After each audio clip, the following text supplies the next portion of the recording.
Ready? Yeah. This is Rayson from Ghost of Gamers.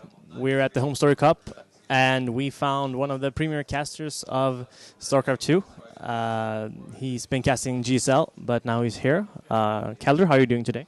I'm actually pretty good. I'm a little bit tired because we had a very long drive, but I'm excited to be here and to actually talk to all the players again. It's pretty cool.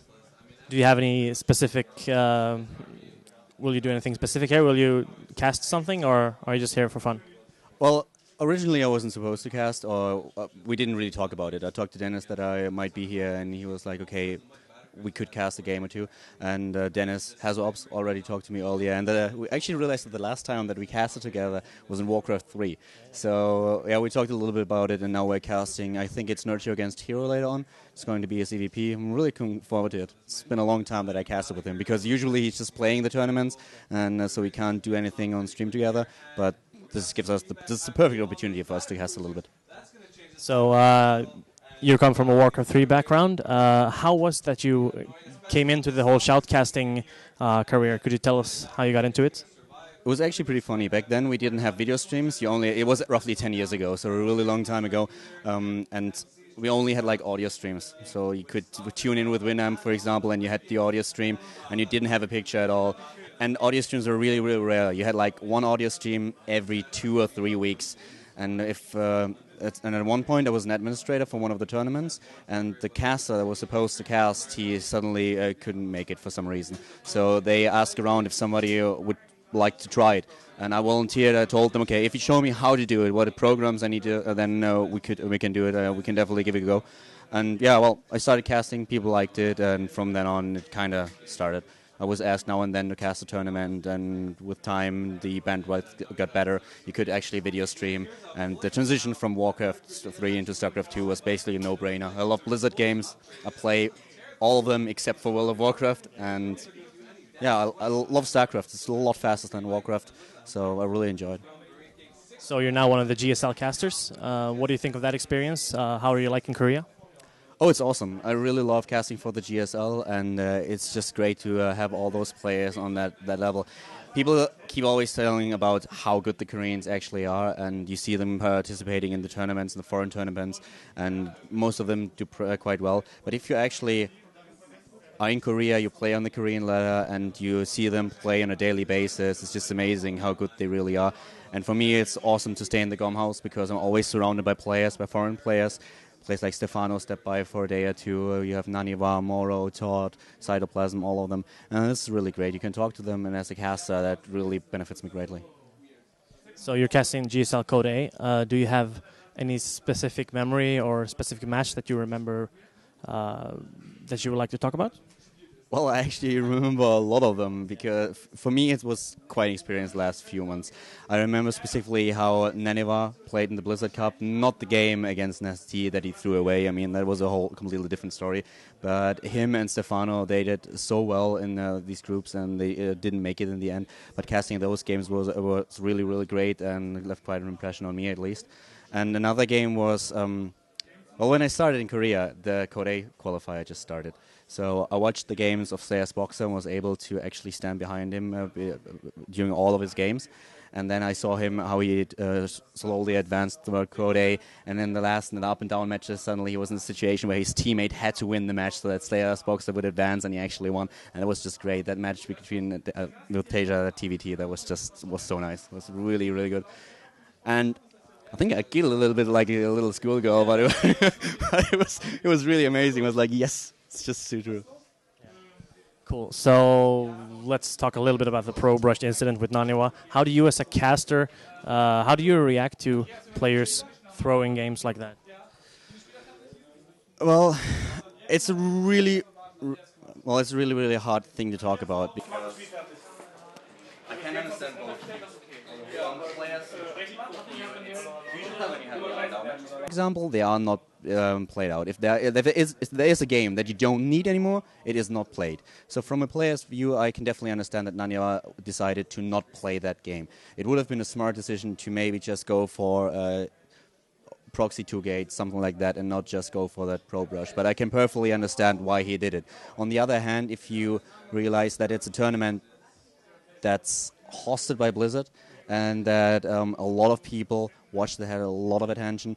It's a completely different story. So for me as a caster, I can understand both sides. So I don't actually hold a grudge against Naniba. I can understand him perfectly well. But I can also understand the GSL and Blizzard why they reacted the way they did, because from their point of view, it's just a lot of disrespect, and especially in an environment in Korea where they just treat the game and the leagues and the players in a different way. It's a little bit hard to describe in just a few words. It's that more offensive. So that's why there was such a strong reaction. And Naniva never intended to do that. From his point of view, the game was just not necessary at all, and he didn't mean it as an insult. But you have to see that he lost like 3 games, and all of them were so close. He could have won all of them. And after that, he was just way too disappointed. He should have reacted another way, though. So that's, well, we don't need to talk about that, but still. So from my point of view, it's understandable from both sides. It was a really, really tricky situation for both of them. So let's go back to Home Story Cup then. We have a lot of cool players here. Do you have any player you want to focus on a bit more? Do you have any player that you have been, are you surprised with any one of the players' performance here? I have to admit that I have no idea about today's performance because we drove most of the day. Yesterday, I like to watch Nurture on offline tournaments because he is focusing on online tournaments a lot. And when he actually plays on an offline tournament, I'm quite excited to see how he's going to perform because I think he's one of the best players in Europe, and his critics are always like, okay, he is only performing good in online environments. He doesn't do well on an offline tournament. So seeing him taking the win in this group was actually quite pleasant to me. I really like that. And beside that, it's great for me to meet a lot of players that I haven't met before. I've met a lot of old friends, and I've met, for example, In Control for the first time, someone that I really respect as a person, and that was quite nice. And I think I've seen Imaga on a tournament before, but we never really talked. And I think he's an awesome player, and I also think he's a great person. So meeting him is something special for me too. And I remember you were one of the Four Kings managers back in the day when in the Warcraft 3 days. So I guess you have a special relationship with Grubby as well. How have you followed his career, and what do you think of his career in StarCraft 2 currently? Grubby and I are always talking. Well, not on a daily basis, but when he started with StarCraft 2, he started to send me replays. I was casting some of his games, and we always talked a little bit. And I think the Copenhagen Games was his first offline tournament. I'm not 100% sure about it, but I guess so. And I was there casting as well. So casted some games with him too. And it's just nice to see people from Warcraft 3 because I have a personal relationship with most of them. And that makes the games for me more exciting.